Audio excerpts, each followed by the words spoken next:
이제 2024년이 얼마 남지 않았습니다. 약 16일 정도가 남았는데요. 한 해가 정말 빨리 가죠. 그럼 우리는 이 남은 한 해를 어떻게 보내면 잘 보낼 수 있을까요? 연말이야말로 사람이고 또 성도고 참 무너지기가 쉬운 때입니다. 예수님의 탄생과 상관없는 이런 화려한 조명들이 우리의 마음을 뒤숭숭하게 만들고요. 또 송년회 같은 모임들이 얼마나 많습니까? 직장에서 또 동호회에서 많은 모임들에서 먹고 즐기는 파티를 합니다. 부어라 마셔라 하면서 마음껏 풀어줘도 되는 것처럼 분위기를 조성하고 영적으로 무장해제를 시킵니다. 마치 내일은 해가 뜨지 않을 것처럼, 오늘만 있는 것처럼, 올해만 있는 것처럼 흥청망청 지내려고 합니다. 그러나 성도들은 한 해가 마무리되는 이 시점에서 오히려 우리의 신앙을 점검하고 재무장할 필요가 있는 것이죠. 여러분, 기독교 신앙의 큰 특징 중에 하나는 시작과 끝을 함께 생각한다라는 거예요. 창조라는 역사의 시작점이 있고 종말이라는 하나님이 정해놓으신 끝이 있다는 것을 믿음으로 살아가는 것입니다. 이것이 우리 신앙의 두 축인 창조 신앙과 종말 신앙입니다. 이 창조를 생각하면 성도들의 마음에 그렇게 큰 부담이 있지는 않습니다. 하나님이 세상을 창조하셨다라는 말씀을 들으면 이 생명이 생각이 나고 생동감이 넘치게 되고 기쁨이 넘치잖아요. 하나님의 능력과 사랑이 느껴지게 됩니다. 그런데 이 종말이라는 것은 조금 다릅니다. 종말이라는 말은 웬만하면 좀 피하고 싶습니다. 다루고 싶지가 않습니다. 하나님의 공의와 심판이 생각나기 때문에 그렇죠. 근데 우리가 아무리 덮으려고 해도 잊으려고 해도 종말을 피할 수는 없습니다.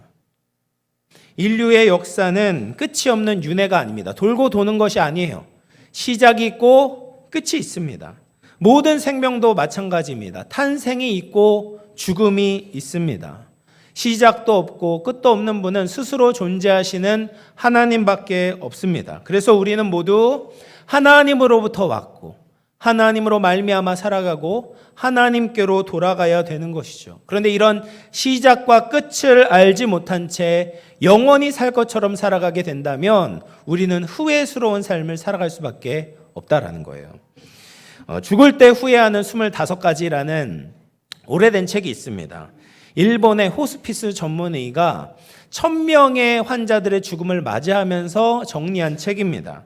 죽음을 앞둔 많은 환자들이 의사 선생님께 찾아와서 이런 질문을 던지는 거예요. 선생님은 무언가 후회한 적이 있으십니까?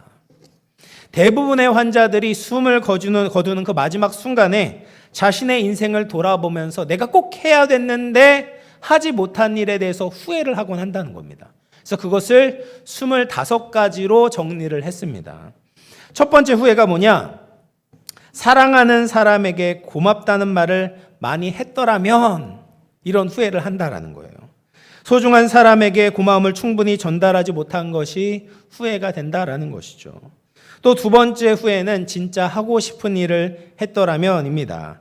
인생을 살면서 진정으로 원하는 일을 하지 못했다는 것이 이제 후회가 된다라는 겁니다. 그렇게 이제 쭉 나오다가 25번째 후회가 뭐냐면 신의 가르침을 알았더라면입니다.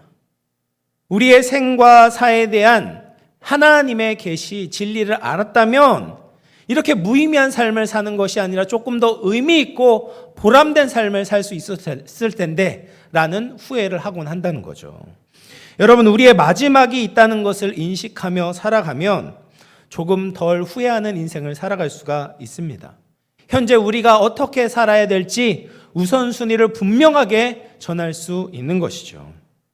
그래서 본문에서는 사도 베드로가 만물의 마지막이 가까이 왔다라고 선언하면서 권면을 시작하고 있습니다. 여러분, 우리가 살고 있는 이때를 성경적으로는 말세라고 이야기를 합니다. 그러니까 인류 역사상 중요한 사건들이 있었어요. 하나님 관점에서 중요한 사건들이 있었습니다. 창조가 그렇고요. 그리고 인류의 타락이 그렇고 구속이 있습니다. 그리고 재림이 있는 거예요. 근데 이 창조, 타락, 구속까지가 모두 다 성취가 되었죠. 타락 이후에 하나님께서 약속하신 대로 예수님께서 이 땅에 성육신하여 오셨고 하나님의 뜻대로 살아가시다가 십자가에 달려 돌아가시고 뿐만 아니라 3일 만에 부활하시고 승천하셔서 구원의 모든 조건을 다 이루어내셨어요. 그러니까 이제 남은 것이 무엇입니까?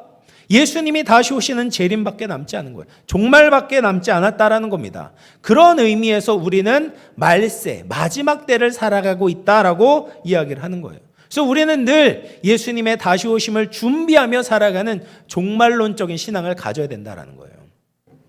그러면 우리가 만물의 마지막을 생각하면서 어떻게 살아야 잘 살 수 있을까? 세 가지 측면에서 같이 살펴보도록 하겠습니다. 첫 번째로는 기도를 해야 됩니다. 기도를 해야 돼요.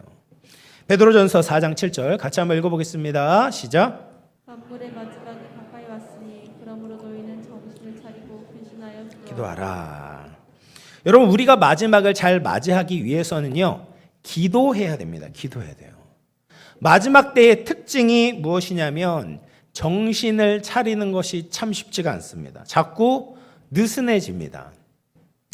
요즘 이제 고3 수험생들이 수능 시험도 끝나고 물론 이제 입시가 남아 있긴 하지만 이 학교에 가는 것이 참 쉽지가 않을 겁니다. 자꾸 이제 고등학교의 마지막이라는 생각이 드니까 학교 선생님이 말을 해도 그 말이 귀에 들리지가 않겠죠. 공부도 눈에 들어오지 않는 겁니다. 그래서 이런 상황. 근데 말세의 특징이 마치 졸업을 앞둔 이 고3 수험생과 같다라는 생각이 듭니다. 말세가 우리 연말과 너무나도 비슷합니다. 정신을 차리지 않고 영적으로 깨어있지 않은 사람들이 너무 많이 있어요. 그래서 디모데후서 3장 1절과 2절 말씀 우리 같이 한번 읽어보겠습니다. 시작. 너는 이것을 알라. 말세에 고통하는 때가 이르러 사람들이 자기를 사랑하며 돈을 사랑하며 자랑하며 교만하며 비방하며 부모를 거역하며 감사하지 아니하며 거룩하지 아니하며. 말세에는 이런 모습이 나타난다는 거예요. 자기를 사랑해요. 돈을 사랑해요. 하나님을 사랑하지 않고 자기 위주로 살아가는 거예요. 자기가 왕이 되어 살아가는 겁니다.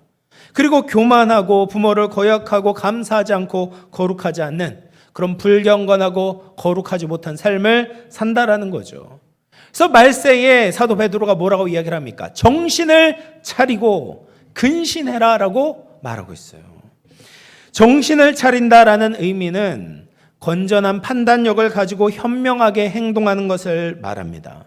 지금이 어떤 때인지를 제대로 파악해야 된다라는 거예요. 여러분, 2024년 연말이라고 해서 인생이 끝나는 것이 아니잖아요. 그렇죠? 2024년 12월 31일이 지나면 2025년이 있어요. 그것이 끝이 아니라니까요. 마지막이 아니에요. 또 다른 연결선이 있는 겁니다. 고등학교 졸업한다고 끝이 아니잖아요. 대학도 가야 되고 취업도 해야 되고 미래를 준비해야 되잖아요. 근데 이런 것들을 제대로 파악하지 못하고 판단하지 못하면 이 정신이 흐려지게 되는 거예요. 정신을 똑바로 차려야 된다는 거죠.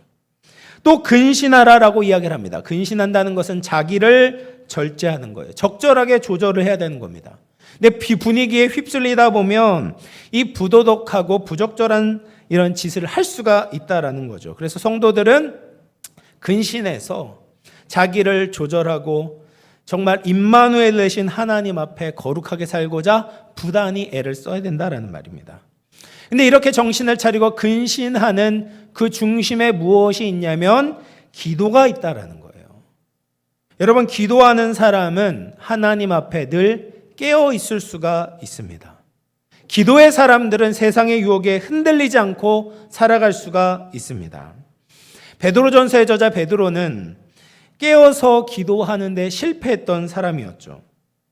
예수님께서 십자가에 달려 돌아가시기 전날 밤 겟세마네 동산에 올라가셔서 제자들과 함께 기도하자라고 말씀을 하셨습니다. 그래서 예수님께서는 얼굴을 땅에 대시고 간절히 엎드려 기도를 하셨어요. 하나님의 뜻을 이루기 위해 영적 씨름을 하셨던 거죠. 근데 그 중요한 시점에서 베드로를 비롯한 3명의 제자들은 기도하지 않고 잠을 자는 겁니다. 예수님께서 그 자는 것을 보시고 말씀을 하신 겁니다. 너희가 나와 함께 1시간도 깨어 있을 수 없더냐. 시험에 들지 않도록 깨어서 기도하라 라고 말씀을 하세요. 근데 이 책망을 듣는데도 기도하지 못하고 잠을 자고 마는 겁니다. 그렇게 기도에 실패했던 베드로가 어떻게 되었습니까? 예수님께서 베드로를 가장 필요로 하시는 그 순간에 예수님을 부인하고 저주하고 떠나게 되는 거죠. 수치스러운 인생을 살게 되는 겁니다. 여러분, 기도는 우리의 신앙에 있어서 너무나 중요합니다. 예수님께 붙어 있기 위해서는 기도해야 되는 거예요. 어떤 상황에서도 예수님을 떠나지 않기 위해서 기도해야 하는 것입니다. 하나님을 믿고 신뢰하는 사람만이 기도를 할 수 있는 것입니다. 칼빈은 기독교 강요에서 기도에 대해서 이렇게 이야기했습니다. 주께서 주시기로 약속하신 모든 것에 대해서 기도로 그에게 구하라고 명하신 것을 보게 된다. 이것이 과연 사실이기에 우리는 기도로서 주님의 복음이 우리의 믿음의 눈에 밝혀주는 그 보화들을 파내는 것이다. 무슨 말입니까? 하나님은 하나님의 자녀들에게 주시고자 하는 그 보화를 파낼 수 있도록 기도의 특권을 주신다라는 거예요. 하나님은 우리의 필요를 다 아시는 분이죠. 그런데 하나님은 우리에게 기도하라고 명령하십니다. 기도를 통해서 하나님의 은혜를 얻으라는 거예요. 기도를 통해서 하나님이 어떤 분인지 알라고 말씀하십니다. 기도를 통해 하나님의 자녀답게 살아갈 수 있는 능력을 얻으라라고 말씀하고 계시는 거예요. 그래서 주님께 나와서 간절히 기도함으로 하나님의 축복을 깨닫고 누리며 살아가라는 것이죠.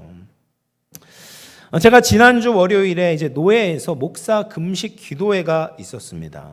근데 그 전주 월요일부터 수요일까지 제가 이제 기도원에 다녀와서 이 전주에 있는 기도회, 금식 기도에 참여하는 것이 좀 고민이 됐어요. 그래서 연속 2주나 또 월요일 날 쉬지 못하니까 굳이 또 모여서 기도할 필요가 있냐. 나 혼자 기도하면 되지. 이런 생각이 자꾸 드는 겁니다. 그래서 차를 타고 가면서까지 이제 마음을 정하지를 못하는 거예요. 그래서 내 기도에 참석을 딱 하고 이제 기도를 하는데 마음이 너무 평안한 거죠. 좋은 겁니다. 그래서 노예 목사님들과 함께 마음을 모아서 여러 가지 기도 제목, 또 국가를 위해서도 또 하나님의 나라를 위해서 간절히 기도하고 기쁨으로 돌아오게 되었습니다. 여러분, 기도하기 전까지 기도하는 것이 쉽지가 않아요. 우리는 기도 체질들이 아닙니다. 가만히 주님을 바라보기보다는 주위를 둘러보는 것이 훨씬 더 쉽습니다. 기도를 통해서 주님의 음성을 듣기보다는 세상의 재미있는 이야기를 듣는 것이 훨씬 더 재미가 있어요. 그럼에도 우리는 육신을 쳐서 기도에 무릎을 꿇고 기도의 자리로 들어가야 되는 것이죠. 그럴 때 우리가 하나님의 일하심을, 하나님의 역사하심을 경험할 수가 있는 것입니다. 우리가 기도의 야성이 회복되게 되면 영적인 민감성이 회복되어지고 염려와 근심과 두려움이 다 사라지게 되는 것입니다. 그래서 우리가 기도를 하면 할수록 우리의 영혼이 하나님께 가까이 가게 되는 것이죠. 사랑하는 성도 여러분, 요즘 어떻게 기도를 하고 계십니까? 제가 처음에 이제 부임해서 금요기도에 참석했을 때 많은 성도님들이 오셨는데 요즘 보면 금요기도에 참석하시는 분들이 많이 줄었습니다. 여러분, 우리가 기도하는 데 있어서 우리의 생명을 걸어야 돼요. 우리의 신앙이 기도에 달려있다는 것을 믿고 기도하는데 애를 써야 됩니다.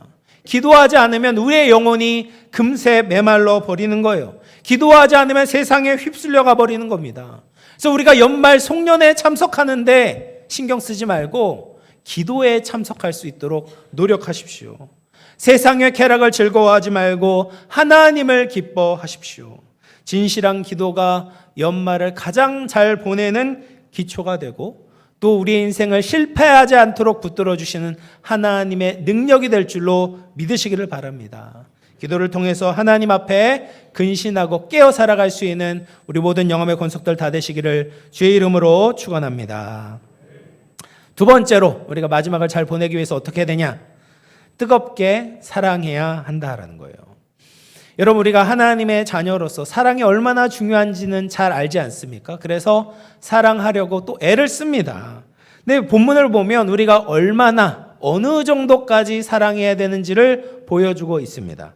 베드로전서 4장 8절 같이 읽어보겠습니다. 시작. 무엇보다도 뜨겁게 서로 사랑할지니 사랑은 허다한 죄를 덮느니라. 본문이 얼마나 사랑하라고 그래요? 그냥 뜨겁게 사랑하래요. 뜨겁게 사랑해요. 뜨겁게 사랑하시길 축복합니다. 아멘이시죠? 뜨겁게 사랑하는데 어느 정도까지 사랑하냐? 허다한 죄를 덮을 정도로 뜨겁게 사랑하라는 거예요. 여러분, 사랑하면요 죄를 덮을 힘이 생기는 거거든요. 여러분, 이 정도 기준으로 사랑하고 있다라는 것을 생각할 때 우리가 잘 사랑하고 있는가를 확인할 수가 있는 거예요. 우리는 자꾸 사랑의 대상을 내 기준으로 정해 놓으려고 합니다. 나에게 잘하는 사람, 나에게 상처 주지 않는 사람, 나에게 도움이 되는 사람들을 사랑하려고 해요. 그런데 오늘 말씀은 허물이 있지만, 약점이 보이지만 그것을 덮어주는 사랑을 하라라고 말씀하세요. 베드로는 예수님으로부터 허물을 덮어주는 사랑을 경험했습니다. 베드로가 예수님을 3번 부인하고 나서 예수님 앞에 설 면목이 없었습니다.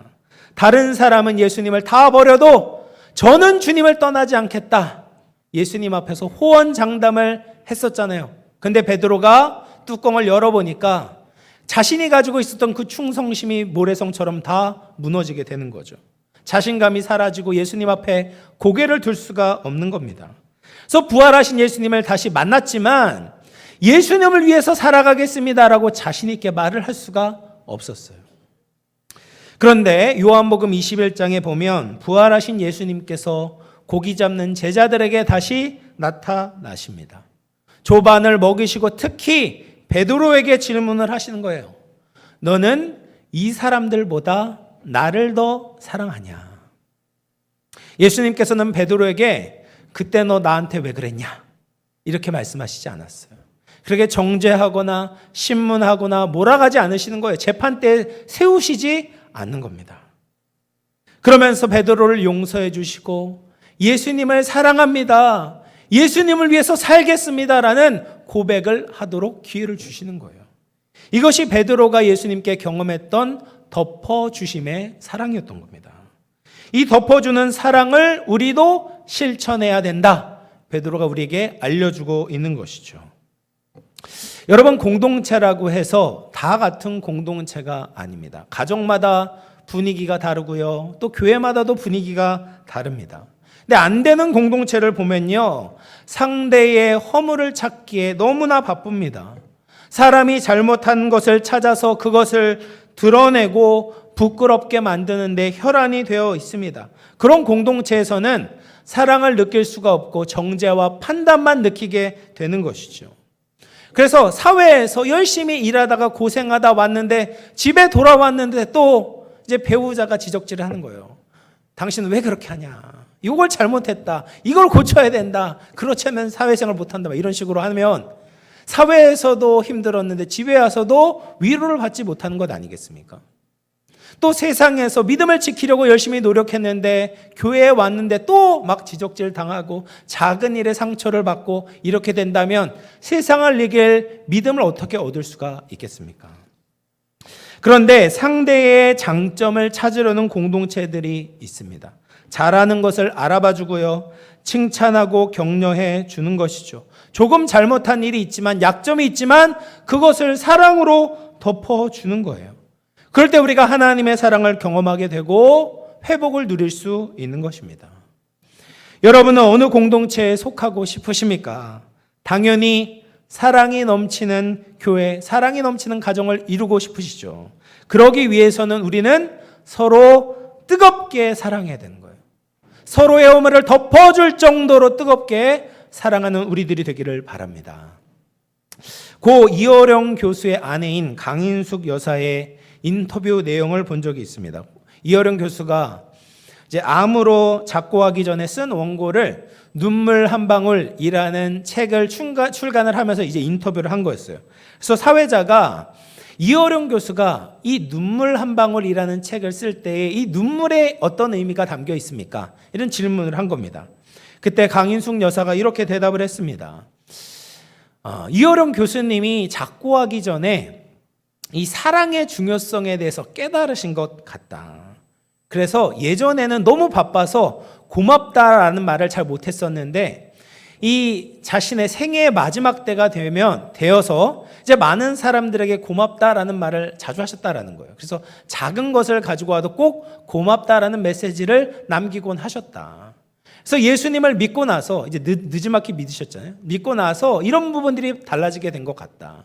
인간에 대한 중요성, 사랑의 중요성을 깨닫고 실천하셨다. 그것이 바로 눈물 한 방울의 의미였던 것 같다라고 말씀을 하셨습니다.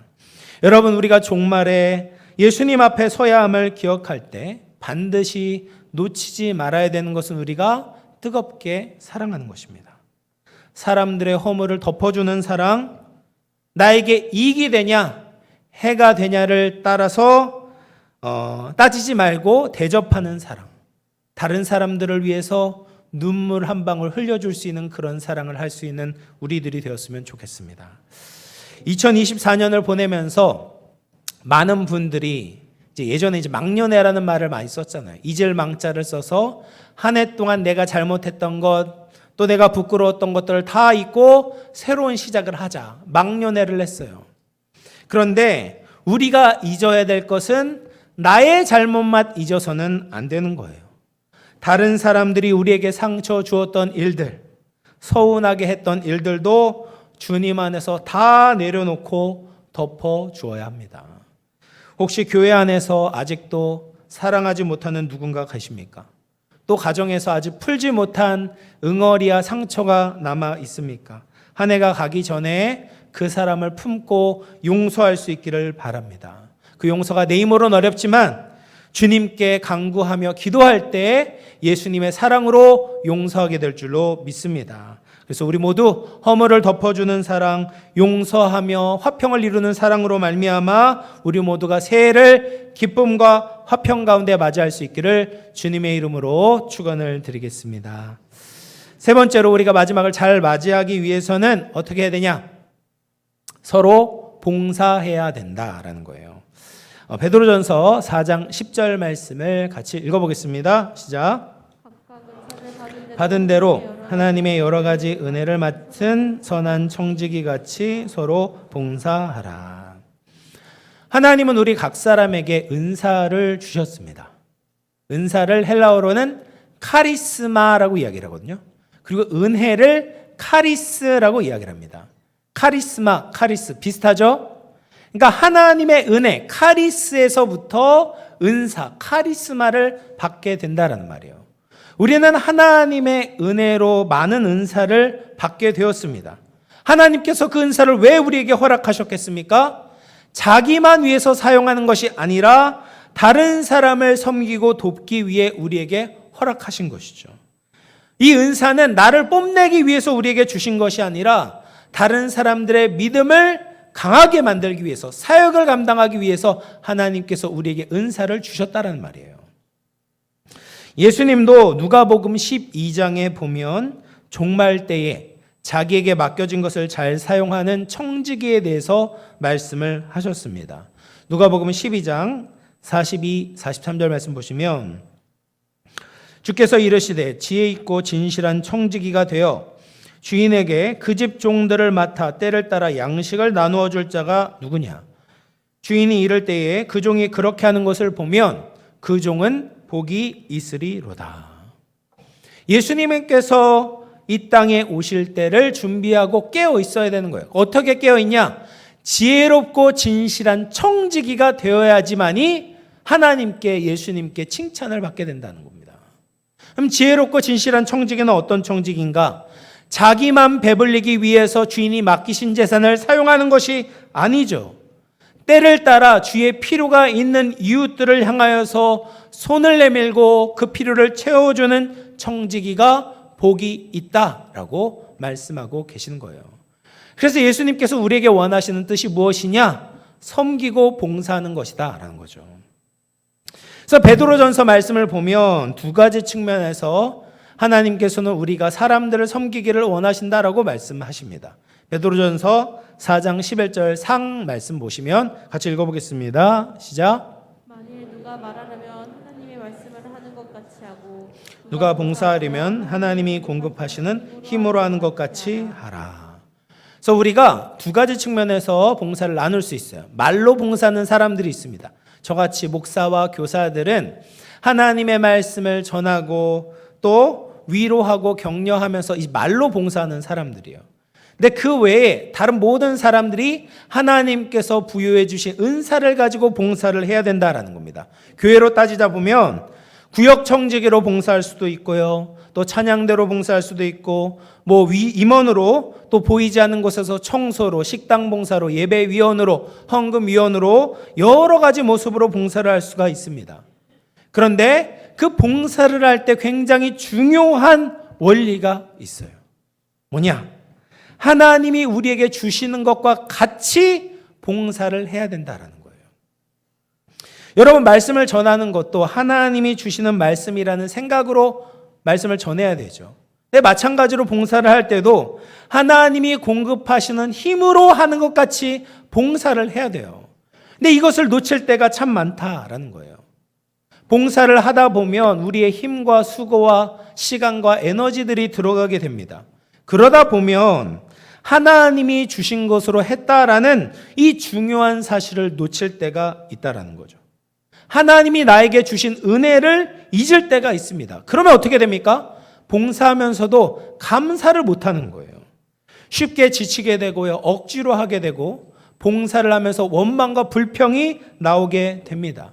아니면 봉사를 하면서 자신의 믿음이 자라는 것이 아니라 교만이 자랄 수도 있는 거예요. 내가 저 사람보다 더 봉사를 많이 하니까 나는 저 사람보다 더 믿음이 많다. 다른 사람과 비교하면서 영적 우월감에 빠질 수도 있다라는 거예요. 이런 모습은 봉사에 합당한 태도가 아닙니다. 여러분, 우리가 봉사할 수 있다는 것 자체가 하나님의 은혜이죠. 봉사를 하고 싶어도 못한 사람들이 있습니다. 그렇지 않아요? 건강이 뒷받침되지 않아가지고 상황이 안 돼서 봉사를 못하는 사람이 있어요. 봉사를 할 수 있다는 것 자체가 하나님께서 우리에게 은혜를 주셨기 때문에 봉사를 할 수가 있는 거예요. 그래서 봉사를 할 때마다 우리가 하나님이 공급해 주시는 힘으로 하는 것 같이 해야 된다라는 거예요. 뿐만 아니라 봉사를 크게 보면 다른 이에게 유익이 되는 것보다도 자기 자신에게 가장 큰 유익이 생기게 됩니다. 오스트리아의 유명한 정신분석학자였던 아들러 박사에게 우울증이 심각하게 걸렸던 한 환자가 찾아와서 진료를 보았습니다. 박사는 상담도 해주고 약도 처방해 주었는데 별 차도가 없었던 거예요. 그래서 혹시 이 가족과 주변 사람들에게 어떤 문제가 있지는 않은가 이렇게 조사를 해보았는데 가족과 친구들도 별다른 문제가 없었습니다. 이 사람을 도와주려는 사람밖에는 없었던 거예요. 그래서 계속해서 치료법을 고민하고 있었을 때 갑자기 이런 성경 말씀이 떠오른 겁니다. 주는 것이 받는 것보다 더 복되다. 이 성경 말씀이 들려진 거네요. 그래서 이 환자에게 다른 건 다 똑같이 하고 한 가지 더 중요한 처방을 내리는 겁니다. 당신은 한 달 동안 어떤 시설에 가든지 주변 사람들을 돕는 일에 반드시 참여하십시오. 그러자 이 환자가 아들러 박사가 시키는 대로 하고 나서 다시는 진료를 받으러 오지 않게 되었다고 합니다. 남을 돕는 과정에서 우울증이 치료가 되었던 것이죠. 여러분, 우리가 자신을 위해서만 살게 된다면 신앙은 약해지고 병들 수밖에 없습니다. 예수님과 상관없는 삶을 살게 되는 거죠. 그런데 타자를 위해서 살게 되면 우리의 신앙이 더욱더 역동적으로 변할 수가 있는 겁니다. 내가 다른 사람들을 섬기려고 하고 봉사하려고 할 때 그 섬김이 다른 사람의 기억 속에 남아있고 하나님의 기념책에 영원히 지워지지 않고 잊혀지지 않는 것입니다. 그래서 2024년 남을 위해서 자신의 것을 들이셨던 모든 분들께 박수와 격려를 드리고 싶습니다. 여러분들의 봉사와 섬김을 통해서 가정이 세워질 수 있었고 또 사회가 이렇게 유지될 수 있었고 영암교회가 하나님의 뜻을 잘 감당할 수가 있었습니다. 그런데 이제 연말이 되다 보면 꼭 이런 생각이 드는 거예요. 올해 했던 봉사를 내년엔 좀 쉬면 어떨까?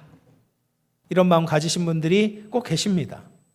또 올해 봉사를 안 했던 분들도 당연히 내년에도 또 하지 말아야지. 봉사에 대한 마음을 굳게 닫아놓은 분들이 많이 있으실 겁니다. 그런데 봉사는 자기에게 유익한 거예요. 봉사하지 않고 섬김을 하지 않으면 우리의 기력이 점점 쇠해지는 겁니다.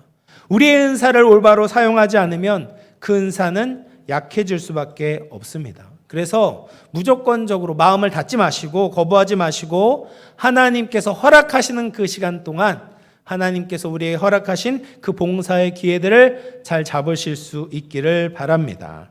그럼 왜 우리가 궁극적으로 기도하고 사랑하고 봉사해야 되는가? 베드로전서 4장 11절 하반절 말씀 같이 한번 마지막으로 읽어보겠습니다. 시작. 이는 범사의 예수 그리스도로 말미암아 하나님이 영광을 받으시게 하려 함이니 그에게 영광과 권능이 세세에 무궁하도록 있느니라. 아멘. 여러분, 우리가 기도하고요 사랑하고 봉사하는 것은 내 힘으로 할 수가 없어요. 예수 그리스도로 말미암아 할 수 있는 겁니다. 기도는 예수님의 이름으로 할 수 있잖아요. 예수님의 거룩한 성품과 구속사역을 의지하지 않고서는 하나님께 나아갈 수가 없습니다. 그러니까 예수님으로 말미암아 기도할 수 있는 거죠.